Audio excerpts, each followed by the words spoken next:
patreon.com/Afronerd Radio, patreon.com/Afronerd Radio. Check out Afronerd_radio at our Instagram page. We're always putting up artifacts and things places that we've gone to and all kinds of things that are going on in the Afronerd universe. I have some recently purchased T-shirts. One I'm really digging that I'm probably going to wear for one of our upcoming video impressions, which is going to be for Us. Us is coming up in a couple of weeks.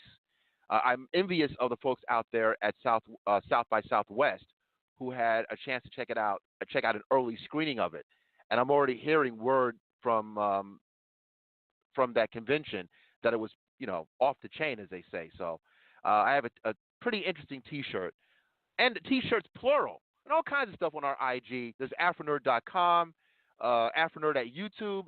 A lot of stuff going on, people. So please imbibe, if you will.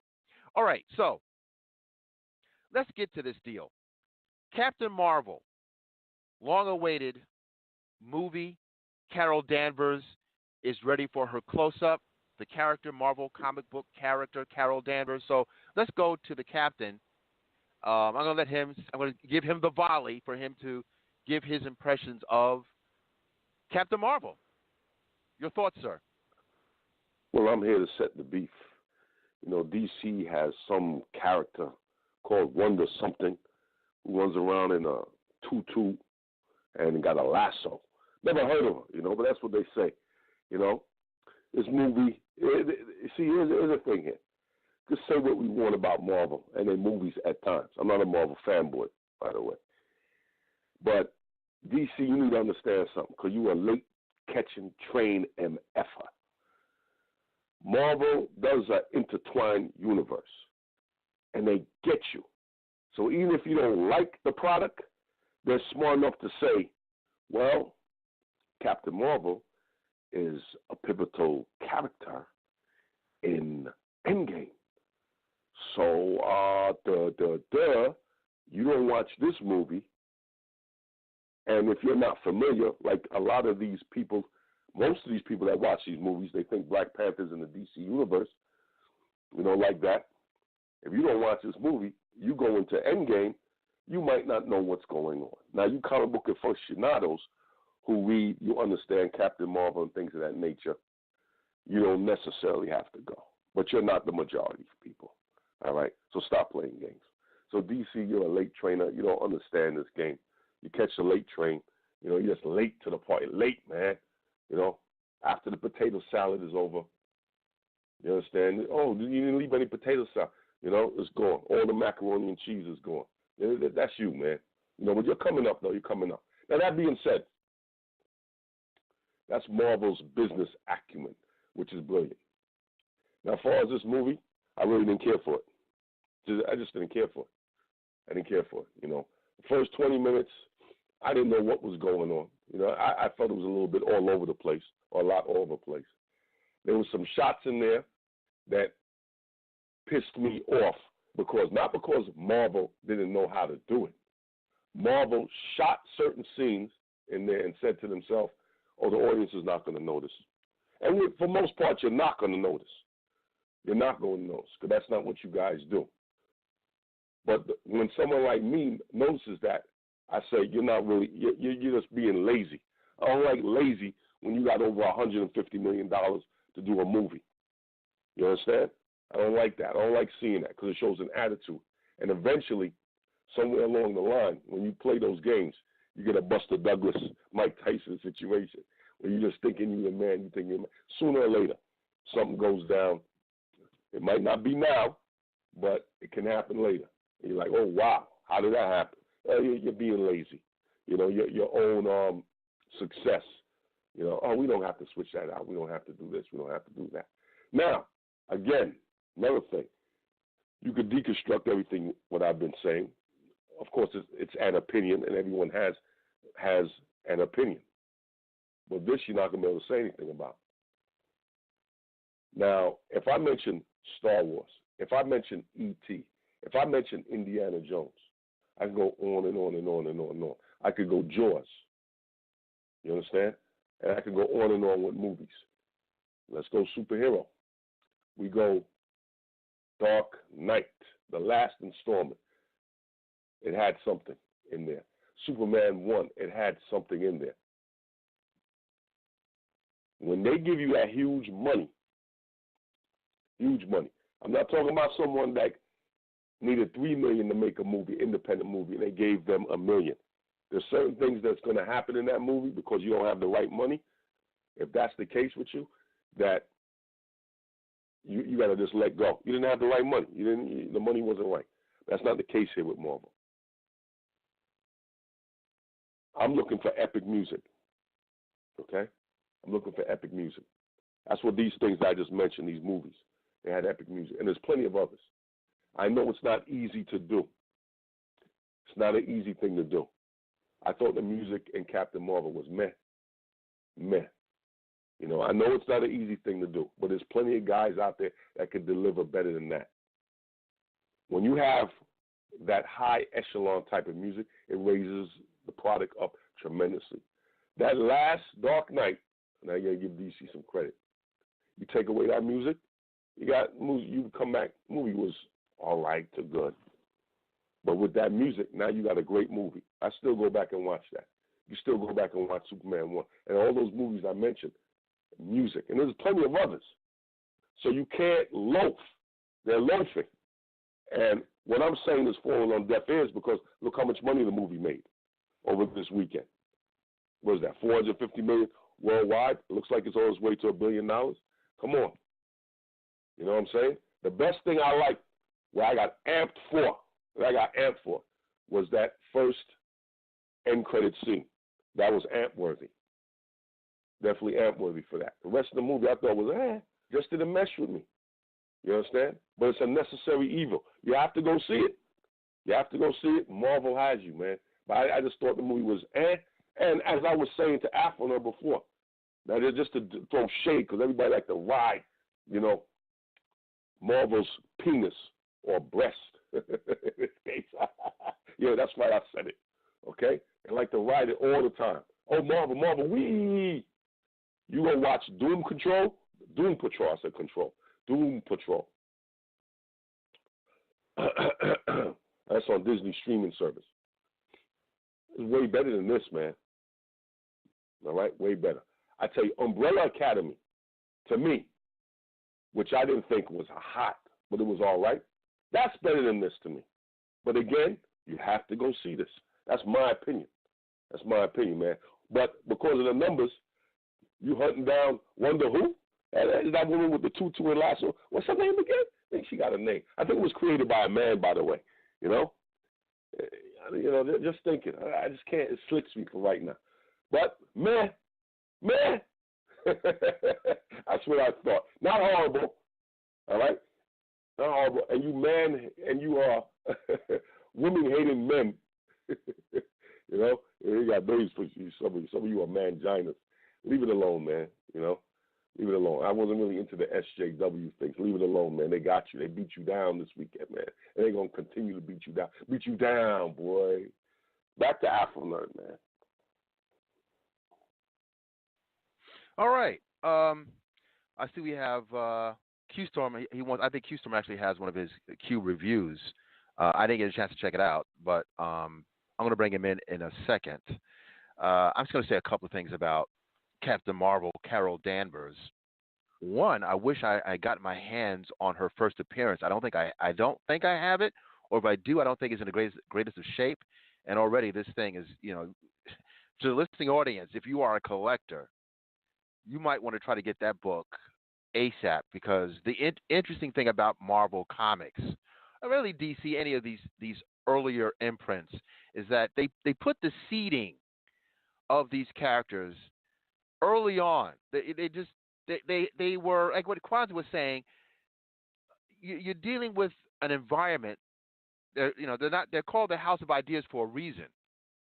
Talking about Marvel specifically, that they have these characters. Some of them are nondescript characters initially, and then they bring them up, and then they become something special. So Carol Danvers' real appearance dates back to the 60s in Marvel Superheroes. It was like a thick comic book well, for 25 cents. Now books cost, a lot more than that. But Marvel Superheroes number 13 is Carol Danvers as an Air Force soldier or Air Force officer makes her appearance. Although it was a Captain Marvel storyline, but it was the male version, Marvel. Marvel. She was at the point just like in a soap opera, just a sideline character, but that is the first appearance of that character. I think that's 1968, something like that. So that book, I'm seeing it's already moving up. It's anywhere from a couple of hundred to a couple of thousand, based on the condition. Obviously, now, I have Ms. Marvel #1 in mint condition, but again, well, I'm making myself clear. Carol Danvers became Ms. Marvel before she became Captain Marvel, or took on the role of Captain Marvel. So anyway, my thoughts. The character created by Roy Thomas and Gene Colan has been an interesting character, right? I can't necessarily say that character was meant to be analogous to Wonder Woman, and that might be unfair. There is this vaunted rivalry between Marvel and DC, and that rivalry is a real thing. So, because of where we are now, and because of how successful Wonder Woman was and is, and her representation, it is very hard to approach that iconography. There's just too much going on with Wonder Woman. Even her development. William Marsden, the creator, his storied biography it's just too much. Being a feminist himself, his polyamorous lifestyle, his development of the thank you. That simple thing. You crazy? Yeah. Crazy. Yeah. The lie detector, which apparently doesn't work on our president. But anyway, yeah. So there's so much stuff going on with Wonder Woman. It's unfair to compare that character with this character. But the finances for this particular movie might bear out something else, because $455 million box office first week out, with all of the controversy attached to the character. I think that and Captain could probably talk about this. Marvel has successfully infused itself into the psyche of the Americas, North America specifically, almost on a scientific level. You wanted a technical name. It's polygraph. That's probably what you were looking for while you had a problem. Yeah, I was thinking polygraph. I wasn't really thinking of lie detector. Yeah. Polygraph. Yeah. Thank you. So, you have the CIA commenting during the Oscars about Black Panther. When you have NASA commenting about the Avengers Endgame trailer and how they will do what they can to save Tony Stark, who's stuck in space. You're talking about a situation where the jig is up, the fix is in, and people are into what causes the collectors to act the way that I act up until recently, where you have to get that next comic book because it's a cliffhanger. So regardless of what we may think about Captain Marvel, the fact that you have two end credits scenes, I'm not going to give anything away, but you do have two end credit scenes, and it literally is like a living comic book in the sense that there must be a connection to the last movie to keep you going. So I don't know how this will ever end. I don't know when the Marvel magic will diminish, because there's always this need to see what happens next. Like to get that, other studio houses are trying to get that kind of feeling, to get people. It's why soap operas have lasted for 30, 40 years, because of that fix. It's almost It's not almost. It's very drug-like. It's a drug-like fix. I got to know what happens next. I have to know what happens next. It's one thing for it to occur in a 25-cent comic book, or now a $3 comic book, but it's another thing to happen in a movie. So I think that's what's happening. Now, my thoughts about Captain Marvel as a film, I really wasn't that impressed. I thought that visually, I thought it was pretty proficient. When you see the de-aging process, especially for Sam Jackson, although Sam Jackson, truth be told, this is when we get into black superpowers. It's not that he doesn't look that different than what he did from how they put him there, how he was positioned on screen. We only look so bad for the most part. For the most part, black don't crack, beige don't age, whatever euphemism you want to use. It is what it is. But I thought that when you saw Kurt Russell, that was far more stark. Seeing that, or even Michael Douglas. I mean, they really. I mean, let's be honest. When you think of Sam Jackson, I think is roughly around the same age as Michael Douglas. But Michael Douglas doesn't look like he looks older, like an old man. So that that technology worked again, and Marvel seems to be really spearheading that. But I thought it was a little too textbook for me. It was a little too textbook. You could see the Marvel machine a little bit too clearly, whereas in Black Panther, it really is unfair to compare the two. But Black Panther, with the prowess of the director, you could see that there was a little bit of deconstruction going on. It was layering going on. So for this to be a woman's, quote unquote, a woman's movie, maybe it's not for me.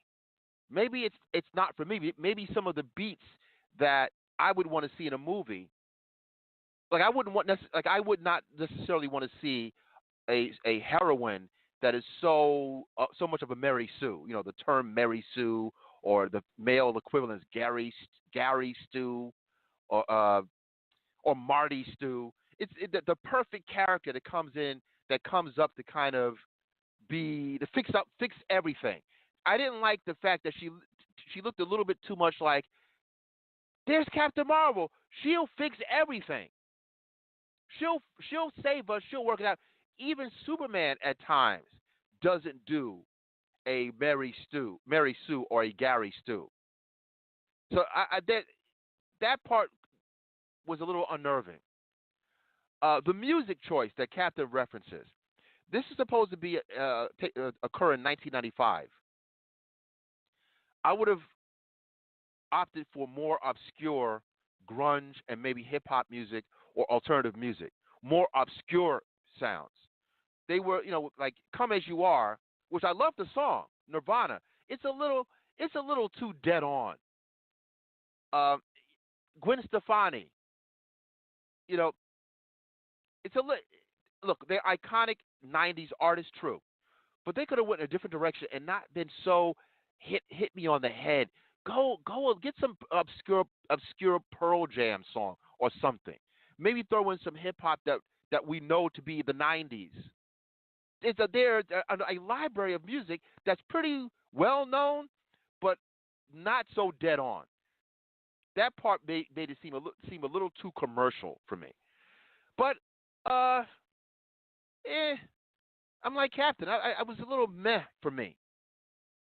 A little meh for me. And then also, just to be completely candid, I went at 11 o'clock showing on Thursday, and I'm not built for the audience that people could give two S's about other people.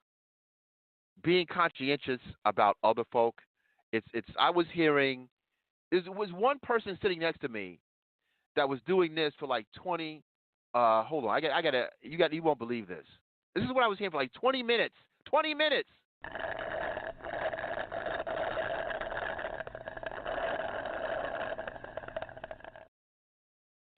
And like that. And like that. Then there's this other stuff going on.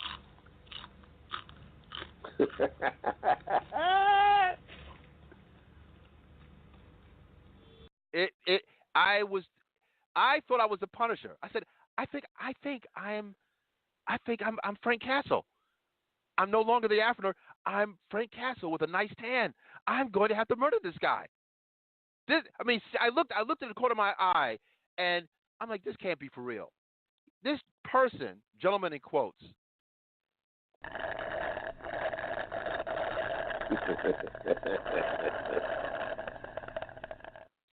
I said, well, I'm going to have to decapitate this guy. I'm going to have to do something. But my dampers, Professor X put the dampers on my powers. Okay, keep it cool. Don't go over the edge. Keep it cool. Don't allow for some kind of issue going on. I had to just deal with it. But this person was doing that for at least 20 minutes. Just that sound. Wow. Anyway, I'm glad that the Marvel machine continues. But